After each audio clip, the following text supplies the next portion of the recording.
The helicopter came without warning. 1 second, the sky above Hargrove Regional Medical Center was empty. The next, a military Black Hawk split the clouds like a blade, close enough that windows flexed in their frames and ceiling tiles shivered loose in Trauma Bay 3. Coffee cups rattled off nursing stations. Monitors flickered. 2 interns dropped their charts and ran for the door. Nobody could explain it. Nobody except the quiet nurse standing in the corner of the trauma bay. The one everyone had spent 6 weeks pretending didn't exist. She looked up at the ceiling, listened to the rotor wash, and for the first time since she'd walked through those ER doors, something behind her eyes went completely, dangerously still. If you want to know what happens when the most overlooked person in the room turns out to be the only one who can save everyone, stay with me until the very end. Hit like, and drop the name of the city you're watching from in the comments. I want to see how far this story travels. The badge said M. Calloway, RN, and that was about all most people at Hargrove Regional bothered to learn. Maya Calloway had been working the emergency department for exactly 43 days. She had not introduced herself at the staff birthday party. She had not complained when charge nurse Deborah Stills scheduled her for 4 consecutive overnight shifts in the first week. She had not pushed back when Dr. Preston Hale moved her to a different bay mid-shift without explanation or apology, like she was a piece of furniture he'd decided belonged somewhere else. She was 34. She had steady hands and quiet blue-gray eyes that didn't look away when they should. She wore her dark hair pulled straight back, and her scrubs were always clean, always pressed in the way that made her look like she'd ironed them at 2 a.m, because she had. She ate her lunch alone, usually standing at the medication window, reading something dense on her phone. Patient charts. Dosage protocols. She kept a small notebook in her left breast pocket that nobody had ever seen her write in, but the pages were full. Deborah had described her to the other nurses as competent but strange, which in Deborah's vocabulary meant, she makes me nervous, and I don't know why. Dr. Hale had a different word. He used it in the break room on Maya's second week, loud enough that she could have heard it from the hallway if she'd been walking past. And she might have been. Background, he said. She's background. He wasn't completely wrong. Maya moved through the ER like someone who had learned that being noticed was a liability. She worked every shift like a person fulfilling a private contract with herself. She did not make friends. She did not make enemies. She did not make noise. But she watched everything. She watched the way doctor. Hale sequenced his triage assessments, and she noticed twice in the first week that he skipped the secondary survey on patients who came in drunk and combative. She noticed that the crash cart in Bay 4 had a defibrillator with a cracked electrode pad that nobody had flagged. She noticed that one of the pharmacy technicians, a young guy named Tyler, consistently pulled the wrong concentration of IV potassium when he was rushing, 2 milliequivalents per milliliter instead of 0.1. And she had quietly corrected it 3 times without saying a word to anyone about it, because saying something to anyone would have meant explaining how she knew. And explaining how she knew would have required a conversation she was not ready to have. The morning the Black Hawk came, Hargrove Regional was running at 94% capacity, which was normal for a Tuesday in November in a mid-sized city where the nearest Level 1 trauma center was 40 minutes away and the insurance situation was what it was. Maya came on at 7 a.m. for a 12-hour shift. She drank bad coffee from the break room, reviewed the overnight notes at the nursing station with the same focused silence she always brought to it, and took over 3 active patients from the departing night nurse, a young woman named Jessie who looked like she hadn't slept since some time in the previous administration. Bay 2 is a guy named Rollins, 41, blunt abdominal trauma from a car accident on Route 9, Jessie said, reading from her tablet while pulling on her coat with one hand. CT's pending. Bay 6 is a woman with a GI bleed, stable for now. And Bay 8 is a walk-in, no ID, no insurance card, said his name was Frank, wouldn't give a last name. He's got lacerations on his hands and forearms, something about a fall. Dr. Hale already looked at him and signed the discharge order, but he's still in there because he keeps refusing to leave. Maya wrote it down. What did Hale's notes say about the wounds? Jessie was already halfway to the exit. I honestly don't remember.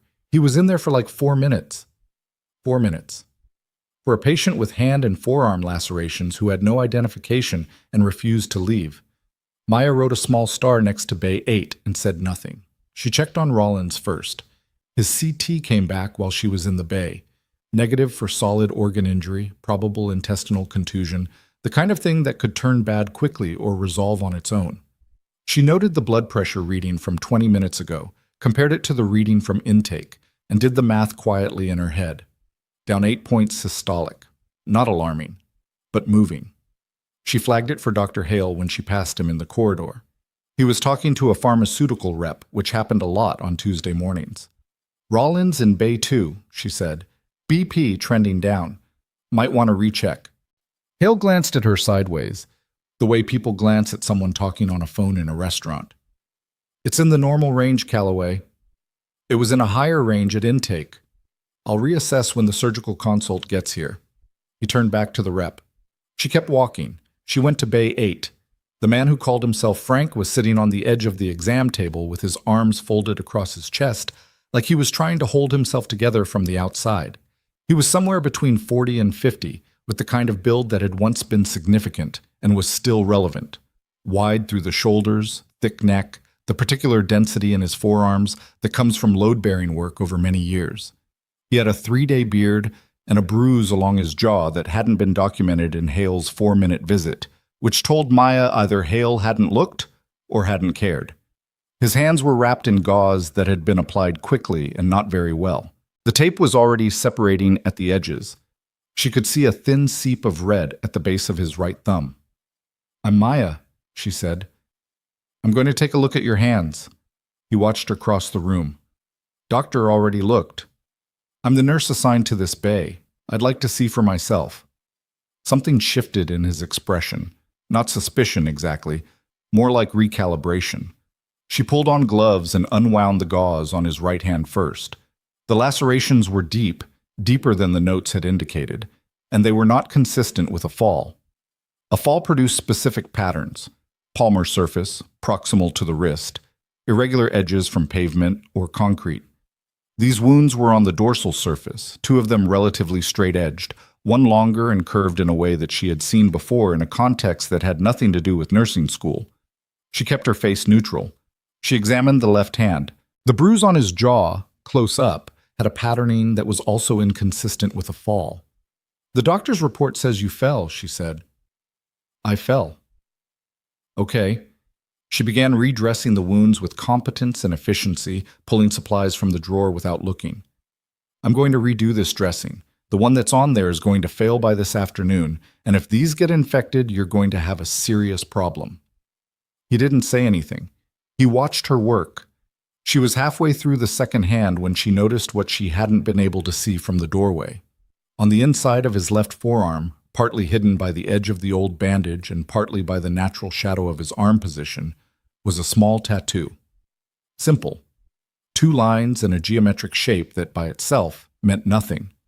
But she recognized it. Not from a book, not from the internet. From a briefing 6 years ago, in a room with no windows in a building without a posted address. She kept dressing the wound. Her hands did not change speed. Her face did not change. "You're not going to tell me what really happened," she said. "No," he said. "Are you in danger right now?" He was quiet long enough that the silence itself was an answer. "There's an exit at the east end of this corridor," she said quietly, "if you want to leave without going back through the main ER entrance. It's near radiology."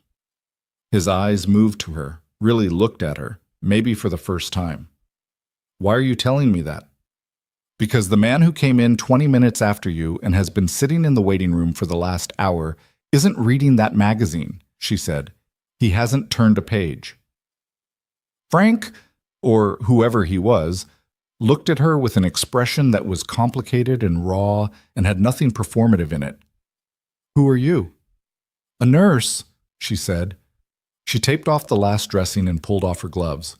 "Go out the east exit. Turn left. Don't stop." He left. She disposed of the gloves, updated the chart with her dressing notes, and went back to Bay 2 to recheck Rollins' blood pressure. It had dropped another 6 points. She paged Dr. Hale at 8:47 a.m. He came back at 9:02, which was itself an answer to a question about priorities. He looked at the numbers she'd logged, looked at Rollins, who was awake but pale in a way that had gotten incrementally worse over the last hour, and pursed his mouth in the expression of a man who was revising a position he hadn't admitted to holding. "Increase the IV rate," he said. "Get me a repeat CBC." "Already ordered," Maya said. "Pending results. Should be back within 15 minutes. He looked at her like she'd said something in a language he hadn't expected her to speak. "I didn't authorize a lab order. It was within nursing protocol for trending hemodynamic instability. I documented it." He held her gaze for a second longer than was comfortable. "I'll review the results when they're back." He left. She watched him walk away and felt the particular, familiar weight of being dismissed by someone who was simultaneously relying on the thing they were dismissing her for. She had felt that weight before, in different rooms, in much higher stakes situations than this one. She had learned to carry it the way you carry something heavy over a long distance, not by pretending it isn't heavy, but by adjusting your body around it and walking anyway. The CBC came back at 9:18. Rollins' hemoglobin had dropped a full point since intake. She updated the chart and paged Dr. Hale again. While she waited, she noticed that the man from the waiting room, the one who hadn't turned a page, was no longer in the waiting room. By 10 o'clock, the ER was running at the specific chaos frequency of a mid-morning Tuesday. Not the sustained emergency of peak hours, but the unpredictable kind, random and staccato, where a quiet moment could collapse into crisis in the time it took to walk from one bay to the next. A woman came in with her 3-year-old who had swallowed something she thought might be a button battery. A construction worker arrived with a nail gun injury to his left forearm that was remarkably calm about, given the circumstances. An elderly man was brought in by his daughter with confusion and a BP of 190/118 that had the on-call internist moving faster than Maya had seen him move in 6 weeks. She moved through it. She handed off the battery kid to a colleague, helped the nail gun guy get sorted, took vitals on the elderly man, and recognized the pattern before anyone had said the word stroke out loud. She said it.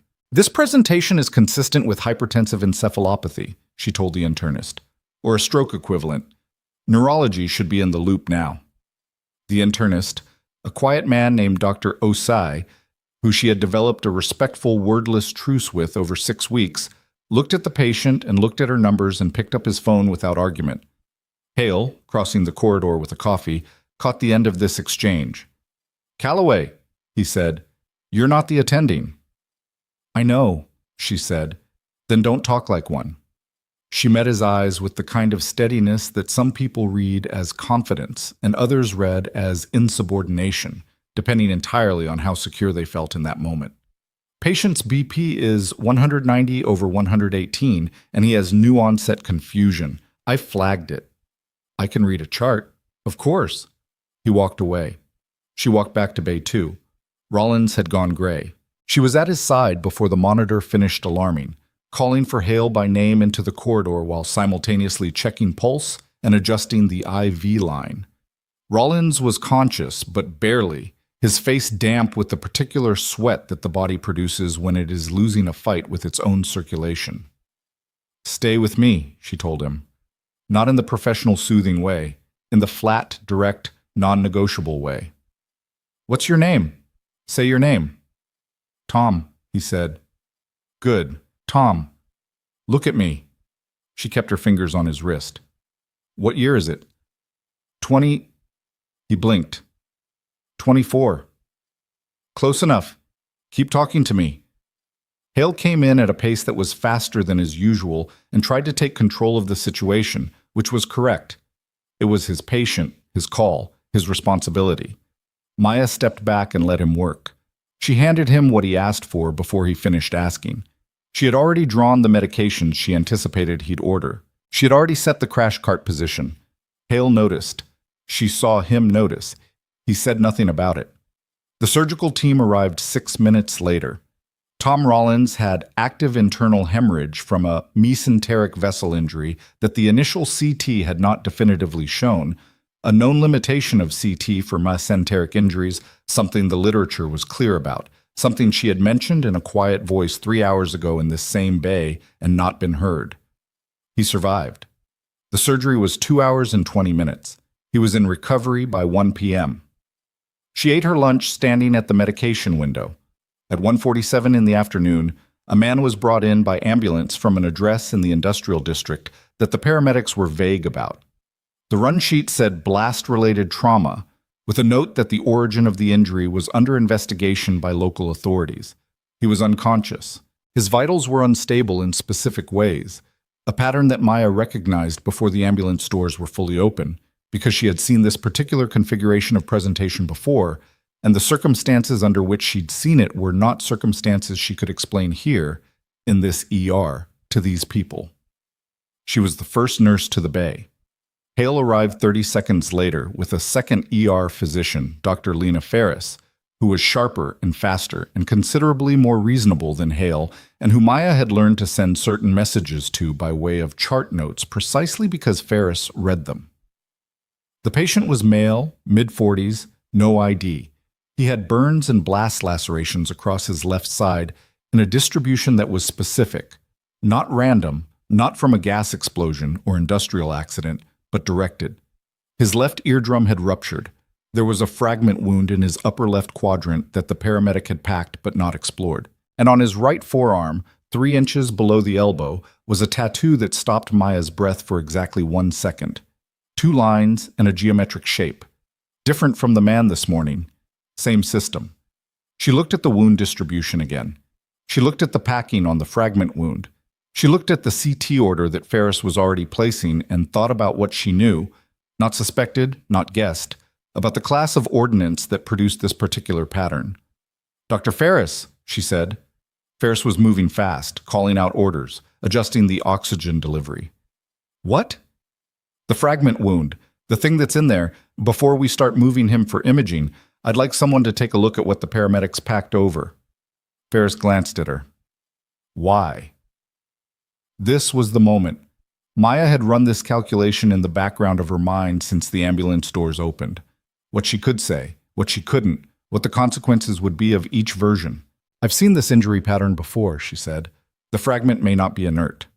The bay went a half-beat quiet. Hale looked up from the patient's head, where he was managing the airway. "What are you saying?" "I'm saying I'd like the packing to be carefully assessed before we transport him to imaging." "You're a nurse." "Yes," she said. "I am." "And you have some kind of opinion about ordnance." "I have some relevant experience with this specific injury pattern. I'd like to be cautious." Hale stared at her. Something in the air in the bay changed. The specific temperature shift that happens when someone is about to say something that will make the next several minutes unpleasant. "Get back to your station," he said. She looked at Ferris. Ferris was looking at the wound. "Calloway?" Ferris said, not dismissively, carefully. "What kind of experience?" "Military," Maya said. "Forward operating environment. I've seen fragment wounds that carried secondary devices. I'm not saying that's what this is. I'm saying it's worth 15 minutes to rule it out before we move him." Ferris turned to Hale. A conversation happened between them in about 2 seconds without either of them speaking. Hale pulled off his glove and threw it at the tray. "This is an ER," he said, "not a war zone. And you are not a physician." He stepped back and pointed at the door. "Get out of this bay. I want another nurse in here." She looked at the patient on the table. Unconscious, stable for now, carrying something on his arm that connected him to the man who had left by the east exit this morning. Carrying something in his body that she was not certain about, but was not willing to ignore. She looked at Ferris one more time. "At least look at the fragment site before CT," she said. "That's all I'm asking." "Out," Hale said. She went. She stood at the nursing station and wrote notes with the focused blankness of a person who has learned to park their urgency somewhere internal and wait. She updated 3 charts. She checked on the stroke patient who had been admitted to the neuro floor and was stable. She called down to surgical recovery and got an update on Rollins, which was good. She did not stop watching Bay 3. 12 minutes later, Ferris came out. She walked to the station with the particular pace of someone who has decided something, and she looked at Maya directly. "Show me what you're talking about," Ferris said. Maya set down her pen. She went back into Bay 3. Hale was at the far end of the bay with a resident, and he turned when she entered with an expression that was almost loud. "I said, Dr. Ferris asked me to clarify my concern, Maya said. I'm clarifying it. She put on fresh gloves. She stood at the patient's left side and carefully, precisely, explained what she was seeing in the wound distribution, not in jargon, not in military terminology, but in clinical language that was specific enough that Ferris followed it and Hale, despite himself, went quiet. She described the angle of fragment entry. She described the depth and consistency in the left quadrant packing that suggested the fragment was not where the initial surface assessment had placed it. If I'm wrong, she said, you lose 20 minutes. If I'm right, you need a controlled environment and someone who knows what they're dealing with before that fragment moves. Hale looked at the wound, looked at Ferris, looked at the ceiling. Call radiology, Ferris said to the resident. Tell them we need a portable fluoroscopy in here before we transport, and get me someone from surgical on the phone. Hale said nothing. The portable fluoroscopy took 11 minutes to set up. While they waited, Maya stood at the edge of the bay and felt the slow-moving dread of someone watching a clock they are not certain they have enough of. At 2:31 p.m., the fluoroscopy image appeared on the portable screen. The fragment in the patient's left upper quadrant was not where anyone had estimated. It had migrated, which happened with certain materials under certain conditions, with certain compositions that were not standard surgical steel or conventional shrapnel. It was sitting 4 centimeters from the patient's aorta. And it was not the shape of any fragment that had ever come from an industrial accident or a gas leak or any of the other official explanations that sometimes appeared on paramedic run sheets when people wanted to control information. Ferris looked at the image for a long moment. Then she looked at Maya. What, she said quietly, is inside this patient? The question hung in the bay. Outside, the regular machinery of the ER continued its noise, phones ringing, monitors beeping, someone laughing in the corridor, the world operating at the assumption that nothing here was outside the scope of normal emergency medicine. Maya looked at the image. She thought about the tattoo on the unconscious man's arm. She thought about Frank, who had left by the east exit and turned left. She thought about the man in the waiting room who hadn't turned a page. Something that shouldn't be moved without the right people in the room, she said. And then the windows of Hargrove Regional Medical Center rattled in their frames. Somebody in the corridor said, "What the hell is that noise?" Maya already knew. She turned toward the sound, toward the ceiling, toward the approaching thunder of rotors that was getting louder by the second. Close enough now that the fluoroscopy cart vibrated on its wheels. Close enough that the monitor above the patient's head flickered and the overhead lights swayed almost imperceptibly. Close enough that everyone in Bay 3 stopped what they were doing and looked up. Everyone except Maya. She was already looking at the door. The rotors weren't slowing down. That was the first thing that told Maya this wasn't a medical helicopter. Air ambulances came in on a controlled descent, announcing themselves with that familiar rhythmic pulse, steady, measured, the sound of something that knew where it was going and had procedures for getting there. This was different. This was a machine that had decided the roof of Hargrove Regional Medical Center was a destination rather than a request, and it had made that decision at speed. The second thing that told her, the sound doubled. Not one aircraft. 2. Ferris had her hands pressed flat on the edge of the fluoroscopy cart like she needed something solid to hold on to. The resident, a second year named Marcus, who had good instincts and unfortunate luck in his rotation assignment, had backed against the wall and was looking at the ceiling with the expression of someone recalculating their entire afternoon. Hale had stopped arguing about Maya's presence in the bay, which, given the circumstances, felt like the least important development of the last 60 seconds, but was notable regardless. The patient on the table was still alive, still breathing, still 4 centimeters from a catastrophe that none of them had the training to manage. The windows stopped rattling. The rotor sound changed pitch, lower, steadier, the sound of something that had found its position and was holding it. From somewhere above them, through 2 floors of ceiling and concrete and whatever insulation passed for soundproofing in a 20-year-old regional hospital, there was a series of sounds that didn't belong in any medical facility. Heavy, sequential, purposeful. Footsteps that were too organized to be anything but a team. Ferris looked at Maya. "You need to tell me what's happening." "I don't know specifics," Maya said, and that was true. She knew categories. She knew the shape of things. She did not know who had sent those helicopters or why they had come here in particular, and she was aware that the answer to that question mattered considerably more than she wanted it to. "But you have a theory," Ferris said. "I have a concern." "About the fragment." "About a few things."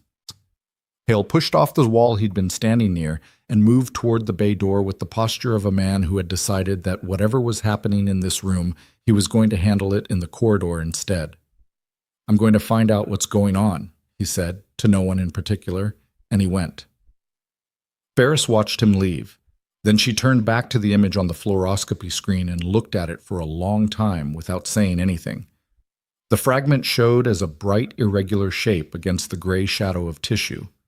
Not large, not dramatic, just sitting there, patient and terrible, in a position that it should not have been in.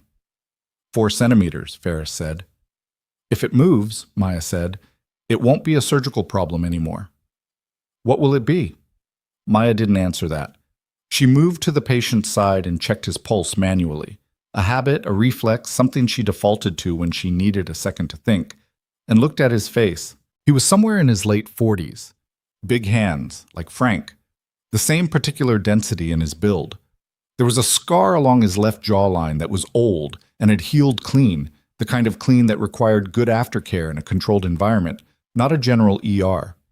She checked his arm. The tattoo was still there. 2 lines, a geometric shape. She had spent 6 years not seeing that symbol, and now she had seen it twice in one day, on 2 different men, in the same hospital. She needed to think about what that meant. She needed a minute she didn't have. The overhead PA crackled. Not an announcement, just a burst of static, then silence, then a second burst.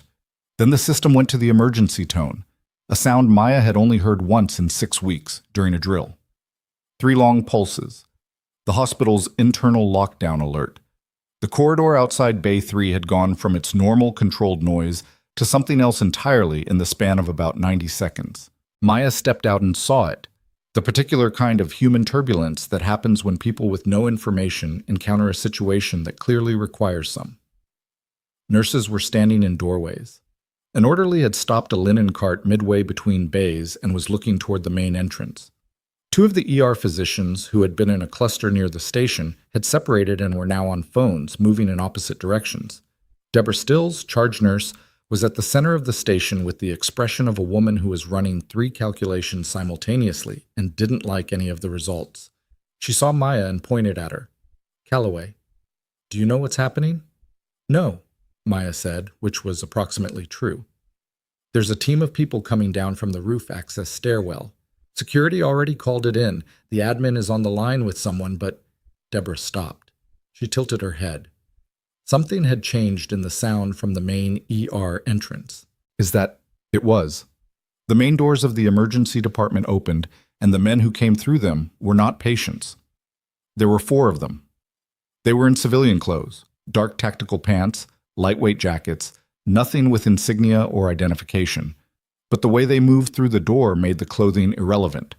They moved like people who had done this before, in spaces much more complicated than a regional ER, and they moved with the specific, unhurried speed of professionals who understand that rushing is a liability. 2 stayed near the entrance. 2 came forward. The one in front was a woman. Early 50s, maybe. Short, silver-streaked hair, cut practically. She had the kind of face that had once been unremarkable and was now something more, the way years in a specific kind of work carved particular lines. She scanned the ER in one continuous motion, the way a camera does a establishing shot, and her eyes stopped on Maya. Not on Deborah. Not on the cluster of physicians. Not on the uniformed security guard who was moving toward her with his hand up. On Maya. "Which one of you requested priority medical review on patient John Doe, trauma code 1147, she said. Her voice was the kind that didn't need volume to carry. The security guard stopped. The question had done something to the room. Cut the ambient noise down, rerouted everyone's attention. "I flagged the patient," Maya said. The woman looked at her for a moment. "Name?" "Maya Calloway, registered nurse. I've been assigned to this bay since this morning." Something small moved in the woman's expression. Recognition, maybe. or the absence of surprise, which was different. Where's the patient? Bay 3. He's unstable. The fragment in his left upper quadrant has migrated to 4 centimeters from the aorta. I've been trying to get a controlled assessment before anyone moves him. Has anyone moved him? Not yet. The woman looked back at the door. A brief eye contact exchange with the two who had stayed near the entrance. Some wordless calibration. And then she looked at Deborah. I need this corridor cleared to Bay 3 only. Medical staff essential to the patient stays. Everyone else, please step back to your stations. Deborah stood very still. Who are you? We're here to help with your patient. She said it without inflection, without warmth, without hostility. The sentence meant exactly what it said and nothing beyond it, and the way she said it made further questions feel beside the point. Deborah looked at Maya. Maya gave her nothing. Deborah, who had 23 years of ER nursing under her belt and enough survival instinct to have gotten through all 23 of them, stepped back. Hale reappeared from the far end of the corridor with the hospital administrator, a man named Gerald Pitt, who wore a suit jacket over his dress shirt even in the middle of a workday, and had the kind of institutional authority that showed up well in meetings and poorly in emergencies. Pitt saw the team near Bay 3 and redirected himself toward them with the energy of someone who had been waiting for someone to be in charge of so he could argue with them. I need to understand what authority you're operating under, he said. The woman handed him a document. He read it. The color went out of his face at approximately the same pace as he worked through the first paragraph, and by the time he reached whatever was on page 2, he had stopped looking like someone who was going to argue. We'll need access to your radiology suite, the woman said, and a trauma surgeon, if you have one on call. Pitt said, We have Dr. Yuen. He said it the way people say things when they are trying to demonstrate usefulness. She's excellent. She can be here in... Good. Get her here. Pitt was on his phone before she finished the sentence. Hale had been watching all of this from 8 feet away with an expression that was moving through phases. Irritation, confusion, something closer to apprehension. He focused on Maya. Because she was the variable he kept coming back to, the thing in this situation that didn't fit the explanation he had assembled in the last 6 weeks. You knew this was coming, he said. No, she said honestly. I knew there was a problem with the patient. I didn't know this was coming. Then how did they know to... I don't know. He stared at her. What did you do before this? Before here? Before nursing? She looked at him steadily. I was in the army. Doing what? She didn't answer that. She walked back into Bay 3. The woman's name, as far as Maya could determine from the brief conversations around her over the next 20 minutes, was either Reyes or referred to as Reyes. No first name that anyone used, no title that anyone specified. She knew things about the patient. She didn't say how. She looked at the fluoroscopy image for 45 seconds and then asked for Maya specifically, which was not the thing anyone in the room expected. You identified the fragment concern, Reyes said. It wasn't a question. Yes. Walk me through what you saw. So Maya did. She described the wound distribution, the entry angle inconsistency, the depth issue with the packing. She used clinical language, and she did not simplify it, and Reyes listened the way good listeners listen, without interrupting, without the small nodding performance of someone who has already decided what they think. She listened, and then she asked 2 questions that were specific and technical enough that Maya understood something clearly. This woman knew exactly what kind of device might be inside this patient, had known since before she walked through the ER door, and was using this conversation not to gather information, but to calibrate Maya. You have a field medicine background, Reyes said. I do. Forward deployment. Some. Reyes looked at her without any visible judgment. This patient needs controlled surgical extraction in a shielded environment. That's not going to happen in this bay. We need to move him, but the fragment position means standard transport is a problem. The migration trajectory suggests it responded to vibration, Reyes said. Yes, the helicopters didn't help. Maya absorbed that. If we use a low vibration gurney and minimize elevation changes, the aorta risk is manageable for short distance transport. Your radiology suite is on this floor? East wing, Marcus said from the doorway. He had, at some point, quietly stayed in the room and was apparently still there, absorbing all of this with the cautious stillness of someone who understood they were witnessing something that required more clearance than a second-year residency. Corridor distance? Reyes said. 60, 70 meters, Marcus said. One corner. Reyes looked at Maya again. There was a moment, brief, not theatrical, in which something between them was established. Not friendship, not warmth, something more functional and more durable than either. Can you manage the transport? Reyes said. Yes, Maya said. She was the one who guided the gurney out of Bay 3. She was the one who called the path, made the turn at the corner with a steadiness that required her full attention because the patient's pulse had done something irregular for about 6 seconds during the move, and she had felt it in her fingertips and adjusted accordingly. She was the one who told Marcus to hold the door and hold it flat, no bouncing, and he did. The surgical team that materialized in radiology was not from Hargrove. They had come in with Reyes's people, and they were quiet and certain in the way of people who had done complicated things in difficult conditions and come out the other side with most of themselves intact. Dr. Ewan, Hargrove's trauma surgeon, arrived 12 minutes after Pitt's call, assessed the situation, and did the particular thing that distinguished good surgeons from the other kind. She listened to what she was being told and adjusted her approach without requiring her original plan to be validated first. You're the one who caught the migration? She said to Maya. I flagged the wound pattern. Good catch. She said it without ceremony and moved on, which was the best kind of compliment. The extraction took 40 minutes. Maya was not in the room for it. Her clearance and her employment relationship with this building only stretched so far. But she stood outside and she listened and she watched the light under the door and she waited the way she had learned to wait a long time ago, in places where the wrong answer killed people and the right answer only cost you sleep. When Ewan came out, she was already pulling off her outer gloves, and her face had the particular depletion that comes from acute concentration over a defined period. She looked at Maya. Fragments out. Patient's going to make it. She paused. What was it? I can't speak to that, Maya said. Ewan looked at her for a long moment. Then she nodded, once, and went to find Pitt and explain whatever version of events she'd decided to offer. The thing that Maya had not been paying enough attention to, the thing she had let slide to the back of her awareness while the immediate crisis consumed her, reasserted itself at 4:11 p.m., when she returned to the nursing station and found that Tyler from the pharmacy was not at his window. Tyler was the young technician, the one who pulled the wrong potassium concentration when he was rushing. She had corrected it 3 times and never said anything.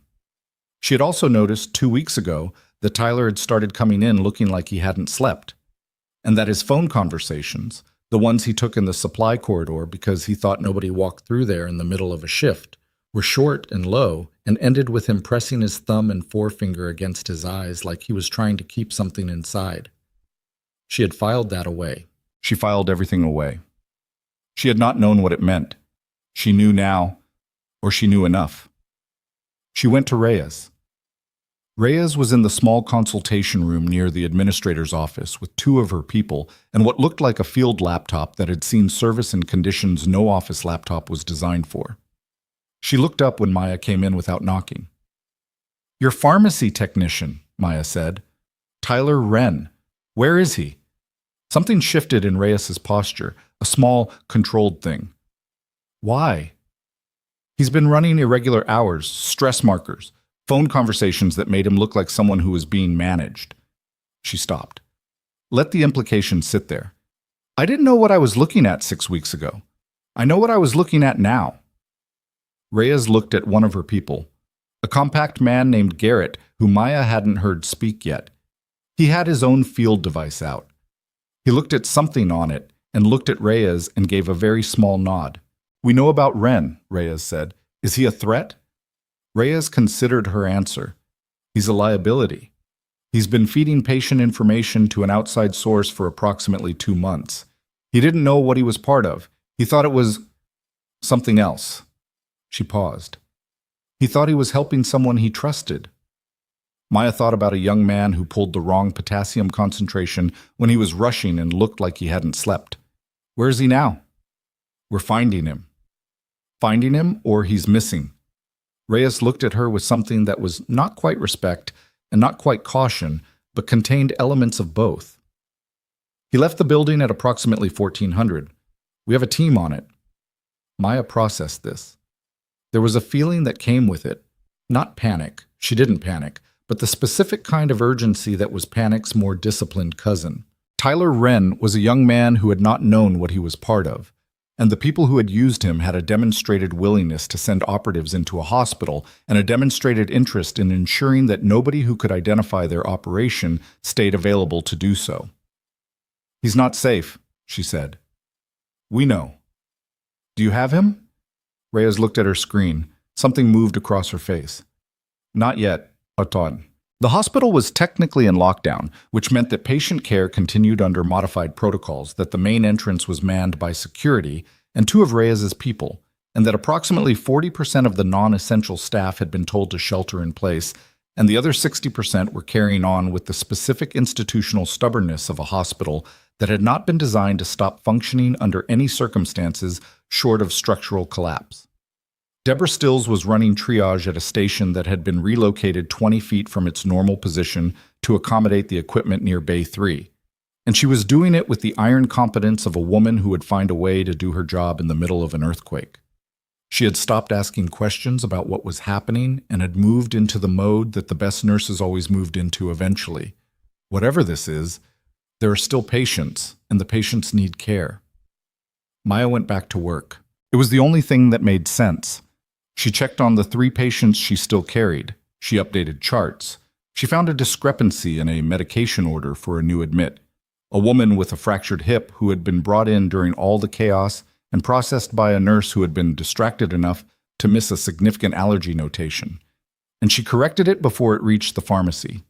She did all of this with the surface calm that she'd had 6 weeks ago on her first day. The calm that everyone had read as aloofness or strangeness.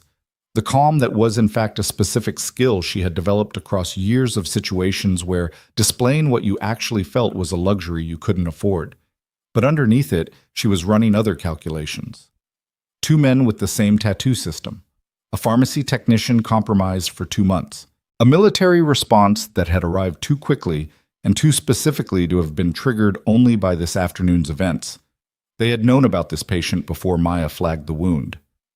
They had been moving before the ambulance brought him in, which meant either they'd had surveillance on the patient prior to his arrival at this hospital, or they had surveillance on someone or something inside this hospital that had triggered their deployment. She thought about the man in the waiting room who hadn't turned a page. She thought about the east exit. She thought about Frank. Frank, who had left this morning carrying wounds that weren't from a fall, through a door she had pointed him toward. Frank, who had the same system tattoo as the unconscious man on the table. Frank, who had looked at her when she told him about the man in the waiting room with an expression that was complicated and raw. If Frank had survived this morning, if the man in the waiting room had not been fast enough or had been deterred by the exit choice, then Frank was somewhere. And if he was somewhere, and if he knew what was happening in this hospital, then the timing of the military response made a different kind of sense. She needed to talk to Reyes again. She was turning to go find her when the lights went out. Not all of them. The hospital had backup generators, and they kicked in within 4 seconds.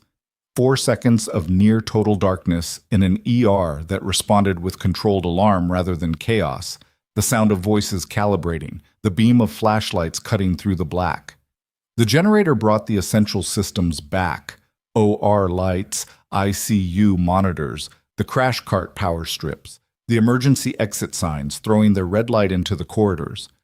What didn't come back was the primary server room's network connection. Deborah looked at her station screen. "We're off the network." Marcus, still orbiting Maya's general vicinity with the persistence of someone who had decided she was the safest thing in the building to stay near, said, "Our patient records." "Still in local cache," Maya said. For now. She was looking at the security monitor above the station. The hospital's internal camera system was running off the backup. 7 of the 22 cameras in the ER were showing live feed. One of them, camera 14, mounted above the east corridor near radiology, was showing a door that was open, a door that should not be open. the service entrance to the hospital's utility corridor. It required a key card and a secondary pin to access. It was 200 feet from the room where Reyes and her people were sitting, and it was on the opposite side of the building from every member of Reyes' team that Maya had tracked in the last 2 hours. On the camera feed, the door was standing open. Someone had come in through it, or gone out through it, or both. She watched the feed for 10 seconds. Nobody appeared in the frame. The door stayed open. Somewhere in the utility corridor beyond it, there would be a path to the generator room, to the network hub, and to the service elevator that ran up to the radiology suite, where the patient, who was out of surgery and in post-op recovery, was currently being monitored by 2 of Rhea's people and a nurse named Angie, who had been pulled in during the chaos and who had no idea what kind of room she was sitting in. Maya moved. She did not announce this. She did not tell Deborah. She went to the supply cabinet near Bay 4, took 2 specific items, and moved toward the east corridor with the specific kind of purpose that, if she had been anyone else, would have looked like a nurse going somewhere with intention. But she wasn't anyone else. And the way she moved was different from the way any nurse moved, and if Hale had been watching from the break room at that moment, he might have finally understood what he'd been looking at for 6 weeks. She reached the service entrance door. It was still open. Through it, the utility corridor stretched ahead, dim under the backup lighting, the kind of industrial space that hospitals kept functional and nobody thought about. Gray concrete pipe runs, the smell of old mechanical systems and cleaning chemicals and recycled air. She listened. 30 feet in, something moved. Not the sound of a system, not pipes or HVAC. Something deliberate. Someone who was moving with the kind of care that told you they knew the building layout and had come in here with a specific destination in mind. She stepped through the door. The corridor split ahead, left toward the generator room, right toward the service elevator. The sound had come from the right. She moved along the wall, keeping her footsteps controlled. The backup lighting threw shadows that were workable but not comfortable. 20 feet from the elevator, she heard a voice, low, in the specific tone of someone on a radio call in a confined space, keeping it short and quiet. Copy, 30 seconds. She stopped. The voice was not speaking English. She pressed herself to the wall. The service elevator was directly around the corner from where she stood, and someone was waiting for it with 30 seconds on a countdown she hadn't started. She looked at what she'd taken from the supply cabinet. She thought about the room upstairs. The patient. Angie, who didn't know what she'd walked into. 20 seconds. She moved. Around the corner, she caught half a second of visual. A figure, back to her, compact and focused on the elevator panel, one hand at their side holding something that caught the backup lighting in a way that told her everything she needed to know about the remainder of this evening. She didn't think. Thinking was for before. This was after. She closed the distance in 3 steps, and the figure turned, and there was a moment, a suspended, crystalline, brutally specific moment, in which 2 people assessed each other across a very small space.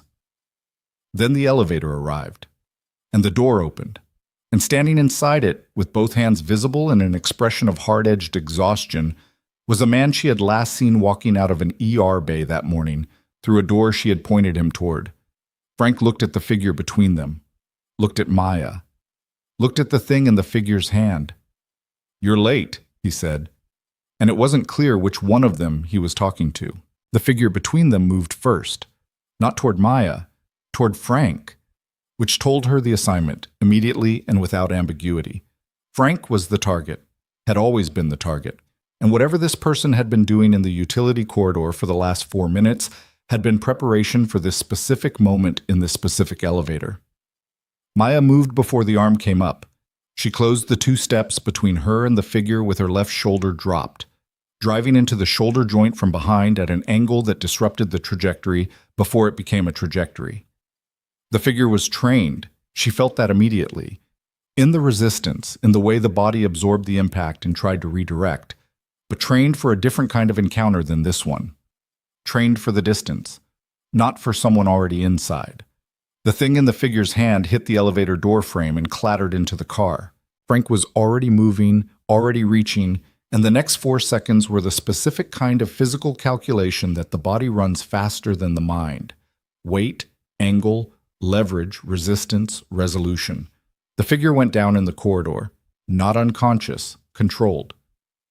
Frank had the wrist, Maya had the other arm, and the person on the floor was breathing hard through their nose with the expression of someone reassessing a significant number of assumptions. "Is there another one?" Maya said. "Yes," Frank said. "Generator room." She looked at him. His hands were redressed. Not her work, someone else's, cleaner tape, but the same basic approach. And his face had the drawn, over-caffeinated look of a man who had been moving since before she'd pointed him toward the east exit this morning. "Who are you?" she said. Not the nurse question. The real one. "Right now, I'm the person who followed the signal back to your building." He looked down at the figure on the floor. "Zip ties would be useful." She reached into her pocket and produced a pair of heavy-duty plastic restraints from the supply cabinet grab. He looked at them, then at her. "You came prepared," he said. "I came practical." She handed them over. "Generator room is 60 feet west. If the second one gets there first, we lose backup power." Frank secured the figure's wrists with efficient economy. No excess, no hesitation, and stood. The figure on the floor looked up at Maya with something that wasn't quite anger. More like professional acknowledgement. She had broken a plan that had required significant logistics to construct, and that commanded a kind of recognition even when it was inconvenient. She and Frank went west at a pace that was faster than a walk, and not quite a run, which was the correct pace for a hospital corridor where panic was a variable cost you couldn't afford. The generator room had a heavy door and a standard keycard lock that was currently irrelevant because the door was standing open 6 inches, held by the edge of a wedge that someone had brought specifically for this purpose. Through the gap came the sound of the generators, loud, steady, the heartbeat of a building that had been designed to survive power loss, and underneath it, the sound of someone doing something methodical near the primary distribution panel. Frank held up one hand, stopped, listened for 3 seconds, then he held up 2 fingers and pointed left. She shook her head. "1," she mouthed. He reconsidered, reassessing the sound pattern, and gave a small nod of concession. She pushed the door. The second figure was at the distribution panel with a device that she recognized by category, not by specific model, but by what it was designed to do, which was introduce a controlled failure into a backup power system in a way that looked like equipment malfunction rather than sabotage. It was delicate work. It required attention. The figure had their back to the door and their full concentration on the panel. Maya's 3 steps across the generator room were swallowed by the machinery noise. She reached past the figure's right arm, took the wrist holding the device, and rotated it away from the panel with a grip and angle that produced immediate compliance because the alternative was a joint separation. The device came free. She set it on the floor to her left without letting go. Frank was already in the room. "Panel's intact?" he said. She checked it with her free hand while holding the wrist with the other. The primary connections were untouched. The device had not been fully deployed. "Clear." The second figure was younger than the first, mid-20s. Not career. There was something in the eyes that was different from the person in the corridor. Less professional opacity, more real fear underneath the attempt to look like there wasn't. Someone who had been recruited into this rather than trained for it. Maya thought about Tyler Wren for half a second. She thought about what Reyes had said. He thought he was helping someone he trusted. "Who sent you here?" she said to the figure. "Nothing." "Not asking for the network," she said. "Asking for the immediate situation. There are people upstairs who are going to go through this building and find everyone who came in that service entrance. That's already happening. What you choose to say in the next 30 seconds affects what the next several years of your life look like." The young figure looked at Frank, some kind of calculation. Then, "Kessler." Frank went very still. "Which Kessler?" he said. The figure swallowed. "I only know the one." Frank looked at Maya with an expression that had shifted. Not dramatically, not in any way that would have read to someone who didn't know how to look, but she was looking and she could read it. He had arrived here following a signal and had found what he expected to find. He had not expected the name. "We need Reyes," she said. "Yes," he said. Getting Frank to Reyes without triggering the security protocols that Reyes's own people had established required Maya to make a judgment call in real time about the kind of call she'd been trained to make, and had spent 6 years not making because she'd been in a hospital, and hospitals required a different kind of judgment. She made it. She walked Frank through the utility corridor with her hand on his arm in the specific way that read, to anyone observing as clinical rather than tactical, nurse escorting an ambulatory patient, practical and unremarkable. And she got him to the consultation room door without anyone stopping them. She knocked. 2-1, an old signal from an old context that she hadn't used in 6 years. Inside, a pause. Then Garrett's voice. Clear. She opened the door. Reyes looked at Frank the way she'd looked at Maya's fluoroscopy image. Long, precise, assembling something. Frank looked at Reyes with the expression of a man who had expected to find someone specific and had found someone adjacent. You're not Halverson, he said. Halverson is in Ramstein, Reyes said. I'm what the situation got. She looked at Maya. Where did you find him? Service elevator. There were 2 of them. The first one was after Frank. The second was at the generator panel. Maya set the device on the table. This didn't deploy. Panel is clear. Garrett picked up the device with the careful attention of someone who wanted to understand it fully before deciding what it was. He looked at Reyes. Whatever passed between them in that look was dense with context Maya didn't have access to. The name they gave us is Kessler, Maya said. The room changed. Not visibly, not loudly, but the specific atmospheric pressure of a room with professionals in it shifts when a name lands that changes the weight of everything in the conversation. And this room shifted. Say that again, Reyes said. The one in the generator room, Young, said the name without much pressure. She paused. Which might mean it's real, or might mean it's what they were told to say. Reyes looked at Frank. You verified? I recognized the response, Frank said. The operational signature in the utility corridor matches the last 3 deployments I tracked before. He stopped. Something tightened in his jaw. Before the incident. What incident? Maya said. Nobody answered immediately. It was the kind of silence that wasn't avoidance. It was sequencing. People deciding what order information should travel in. Reyes made a decision. 14 months ago, a 4-person team running asset recovery was compromised mid-operation. 2 didn't make it out. 1 went dark.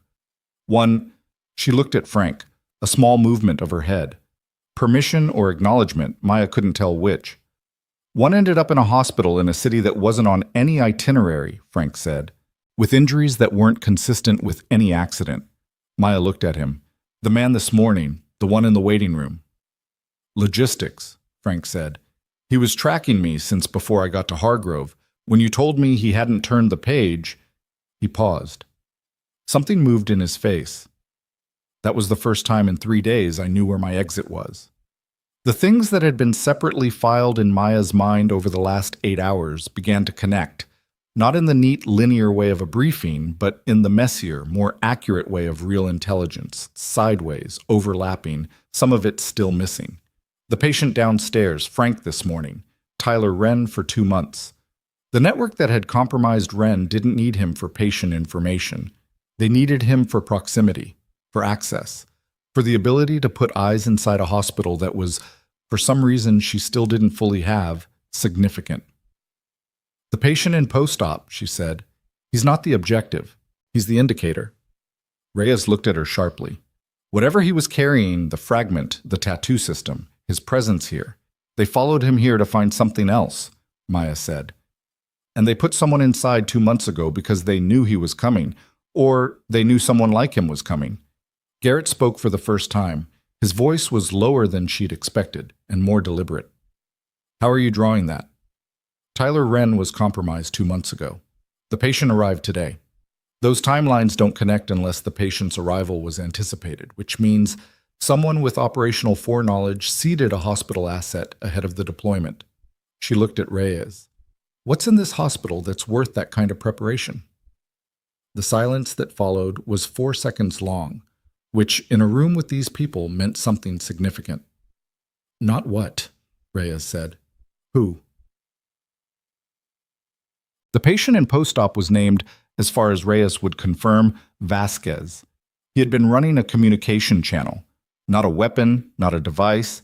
Nothing physical beyond the fragment that was now in a sealed container and en route to somewhere that wasn't this building. The channel was biological, encoded in a delivery system that required him to reach a specific medical environment where the extraction could be performed under controlled conditions by people who knew what they were extracting. He had not been coming to Hargrove Regional Medical Center by accident. He had been coming to the one person in this building who would recognize what he was carrying and know what to do about it. Maya stood in the consultation room and absorbed this with the stillness of someone who has received information that reframes a significant amount of what they thought they understood about the last 6 weeks of their life. She looked at Reyes. "You placed me here," she said. Reyes didn't look away. "Your application was genuine. Your credentials are genuine. Your hire was assisted." "How long?" "The position opened up 8 weeks before you applied. We had a flag on your separation file from the Army. When the operational need aligned," Reyes stopped. Let the honesty be complete rather than dressed up. "Yes, we placed you here." Maya turned this over. She had left the Army and made a deliberate choice. Deliberate in the way that choices made after traumatic operational conclusions are deliberate, which is to say with intention, but also with the kind of rawness that makes clean exits hard. She had taken a nursing job in a mid-sized regional hospital and spent 6 weeks being invisible, and she had thought it was her choice, her reset, her particular way of starting over. "Vasquez was supposed to come in 3 weeks ago," Frank said, from his position near the wall where he'd been quiet long enough that Maya had almost recalibrated to his silence. "When the timeline shifted, we lost track of the secondary assets, the people who were tracking him." He looked at Maya. "You were a contingency. If the extraction went wrong, if the channel was compromised, there needed to be someone here who could read the situation and adapt. And if I hadn't flagged the wound pattern, then Hale would have transported him to CT. The vibration from the table would have shifted the fragment." He paused. "And this conversation would be happening with 2 fewer people in the room." She thought about 4 minutes. Hale's 4-minute assessment of Frank this morning. 14 seconds to look at Vasquez and write a discharge note. She thought about how many times in 6 weeks she had caught the thing that fell through the space between a physician's attention and a patient's need, and done it quietly and gone back to her chart and said nothing. She thought about the potassium concentration. 3 times. She thought about how close everything had been. Not because the plan was fragile. The plan, as far as she could now assess it, had been reasonably constructed.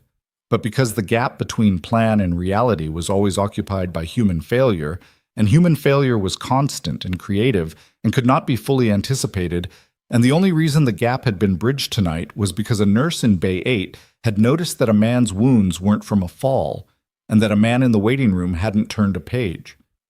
"There's still a problem," she said. Reyes waited. "Kessler. If that name is real, and if the operation is what I think it is based on what you're not saying, they didn't send 2 people to a generator room as their full response to losing their asset." She looked at the consultation room door. 2 was distraction, or they were redundant pieces of a larger... The radio on Garrett's vest went to static. Then a voice. Short, controlled. The voice of someone delivering information they did not want to deliver. "We have a situation on the post-op floor." Reyes's hand was on the door before the sentence finished. Maya was behind her. The elevator took 12 seconds to arrive and another 18 to reach the post-op floor, and during those 30 seconds, Maya stood in a steel box with Frank and Reyes and Garrett and ran the calculations she could run with the information she had, which was not enough information, which was always the situation, which had never once in her life stopped requiring a response anyway. The post-op floor had 4 patients in recovery. Vasquez was in the second bay. The nurse, Angie, was supposed to be with him along with 2 of Reyes's people. When the elevator doors opened, the corridor was wrong immediately, not in any single obvious way. In the accumulation of small things, a supply cart at an angle that suggested it had been moved in a hurry, a call light on that nobody was responding to, the absence of the particular ambient sound that a monitored recovery unit produced. One of Reyes's people was in the corridor, on the floor, breathing. Maya assessed that in half a second, but not conscious. The second was nowhere visible. The door to Bay 2 was open. Reyes moved through it first. Maya was her shoulder. Inside, the monitors were running, the equipment was intact, the bay was clinically normal in every mechanical respect. Vasquez was gone. The bed was empty. The IV line had been disconnected at the port, carefully, clinically, by someone who understood the equipment. The monitoring leads had been removed in the correct sequence to avoid the alarm that a sudden disconnection would have triggered. Angie was in the corner of the bay, sitting on the floor with her back against the wall and her hands in her lap. She was conscious. She was looking at the wall directly across from her with the expression of someone who had been told to stay exactly where they were and had made the rational decision to comply. "How many?" Maya said. Angie looked at her. 3. She swallowed. They had... I don't know what they had. Something they put near the door. It made the monitor readings look stable from the nurse's station. She looked at her own hands. "I couldn't have known." "You couldn't have known," Maya confirmed. Flat, honest, not comfort. Fact. Reyes was on the radio. Garrett was already moving toward the stairwell access. Frank had gone to the window and was looking at the exterior with the calculation of someone assessing angles and access points. "Roof is still active," he said. "If they're moving him out of the building, they can't use the helicopters. They'd have to pass our birds, which means ground level." He looked at Reyes. "East parking structure. It's the only blind spot in your current perimeter." Reyes looked at Maya. Maya thought about the east parking structure, which she knew because she parked in it every morning and had spent 6 weeks observing the hospital's external layout with the same quiet, systematic attention she applied to everything. It had a service road that connected to Industrial Boulevard. It had a third-floor covered section that was currently at 30% capacity because of the hospital's visitor restrictions. And it had an access door that connected through a maintenance corridor to the hospital's east utility spine, the same utility spine that had an entrance in the east corridor, near radiology. The same door she had pointed Frank toward this morning. "Turn left," she had said. "Don't stop." She looked at Frank. He was looking at her. The same recalibration as this morning, across a different room with considerably higher stakes. "They came in the way you went out," she said. "Yes," he said, and his voice had something in it that wasn't quite guilt and wasn't quite self-recrimination, but sat in the space between them, heavy and real. "Then I know where they're going." She was already moving toward the door. "And I know something they don't know I know." Reyes said, "Callaway, east structure, third floor, covered section, northwest corner." She said it over her shoulder. "There's a vehicle access panel that looks like a ventilation unit. It's not." She was in the corridor before Reyes answered. Behind her, she heard Frank moving, heard Reyes on the radio, coordinates, third floor, northwest, move. The stairwell door was 8 feet ahead. She pushed through it and started running, and behind her the door swung back, and somewhere above her on the roof the second Blackhawk powered up its rotors. And in the stairwell the sound of it came down through the concrete like a warning, or a signal, or both. And she took the stairs the way she had taken everything in this building. Fast, certain, alone. And reached the ground floor door and pushed through into the cold evening air of the east parking structure, which smelled like exhaust and rain and the particular damp of a covered structure that had been closed up all day. Third floor, northwest corner. She took the internal ramp at speed. Second floor landing. Footsteps above her. More than 2. The specific sound of people moving something heavy. She came around the corner of the third floor ramp and stopped. 20 feet ahead, 3 figures. One of them supporting something. Someone upright between them. Vasquez, the fourth port still in his arm, conscious but barely. His feet doing the minimum required to be cooperative. The third figure had turned and was facing the ramp. Facing her. Not one of Reyes's people. Not someone she recognized. Someone who was looking at her the way people look at complications that arise from inadequate planning, which was to say, with the specific focused intensity of someone deciding very quickly what the optimal resolution was. Maya had come into the parking structure alone. Reyes's team was behind her by at minimum 60 seconds. Frank was behind her. The Blackhawk was on the roof. The third figure reached into their jacket, and Maya, who was a nurse in a regional ER and had been one for 43 days and had been many other things before that, looked at the distance between herself and the 3 figures and at Vasquez barely on his feet between them, and she made a calculation that had nothing to do with protocol or procedure or anything that would appear in any nursing handbook ever written, and she took 3 steps forward into the fluorescent overhead light of the third-floor covered section. "You can't take him," she said. "His BP crashed in surgery.